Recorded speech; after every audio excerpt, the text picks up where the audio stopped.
Assalamualaikum warahmatullahi wabarakatuh. Alhamdulillahirabbil alamin wa bihi nasta'in ala umurid dunya waddin.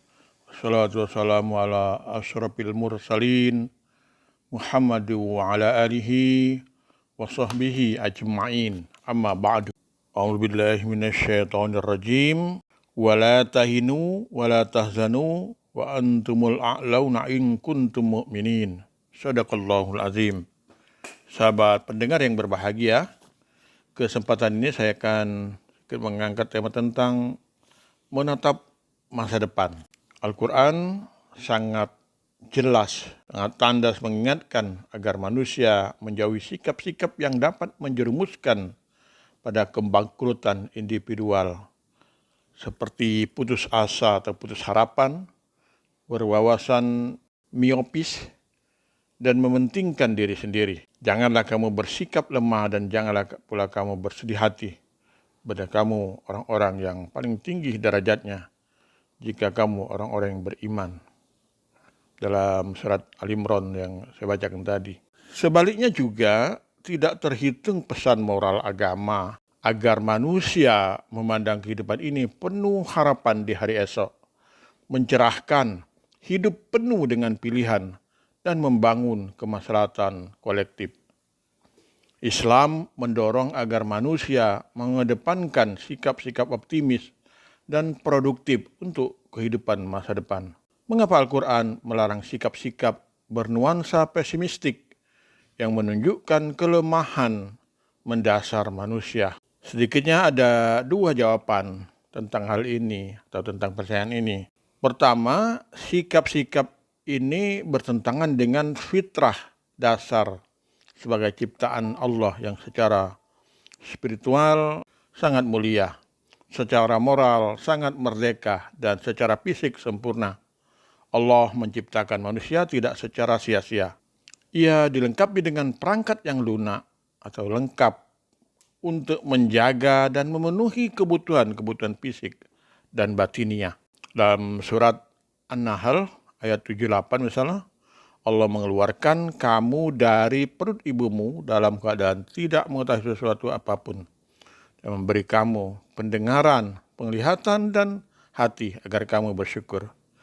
Yang kedua, semua sikap yang mengarah kepada keputusasaan dan kelemahan merupakan bentuk kezaliman atas diri manusia dan menjatuhkan martabat kemanusiaannya.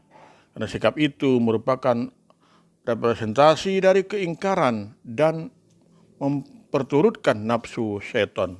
Dalam surat Yusuf ayat 87.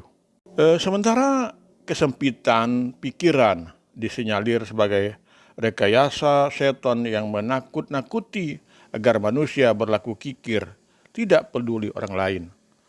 Setan menjanjikan kamu menggunakan kemiskinan dan menyuruh kamu berbuat kejahatan atau kikir misalnya, sedang Allah menjanjikan untukmu ampunan daripadanya dan karunia.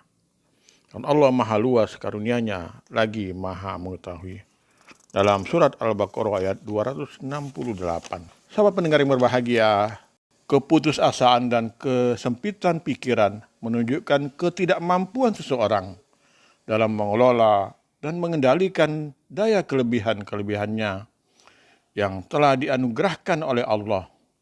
Dengan begitu orientasi hidupnya dikendalikan keinginan-keinginan eksternal yang merugikan diri sendiri.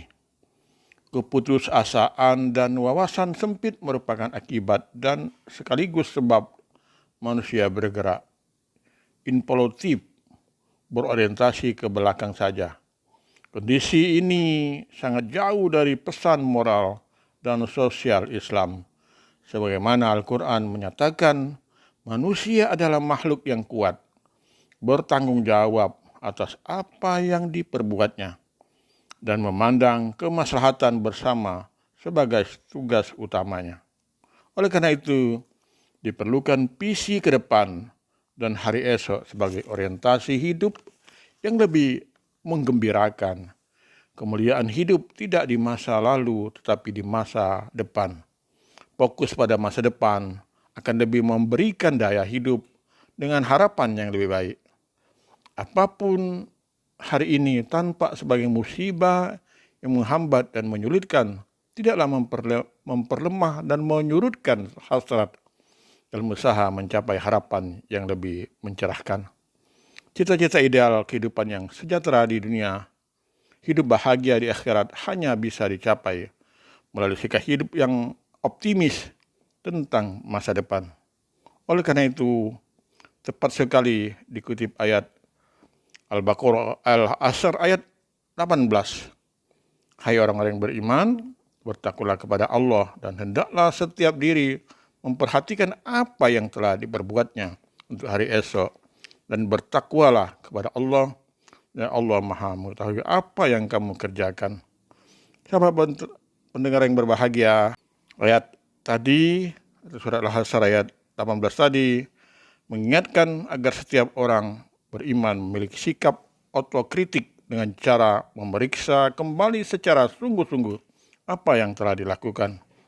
Otokritik sebagaimana tercermin pada kata nafsun juga mengandaikan pengertian agar manusia tidak lupa diri. Otokritik menjadi bekal utama memasuki gerbang masa depan penuh optimisme. Sudah barang tentu kaum muslimin meyakini Islam merupakan agama yang mengandung nilai-nilai kemajuan. Islam adalah agama kemajuan yang diturunkan untuk mewujudkan kehidupan umat manusia yang tercerahkan dan membawa rahmat bagi semesta alam. Sahabat pendengar yang berbahagia, kali ini saja yang dapat saya sampaikan pada kesempatan ini. Mudah-mudahan tentu bermanfaat bagi kita semua. Nasir minallah wa fatun qarib. Wassalamualaikum warahmatullahi wabarakatuh.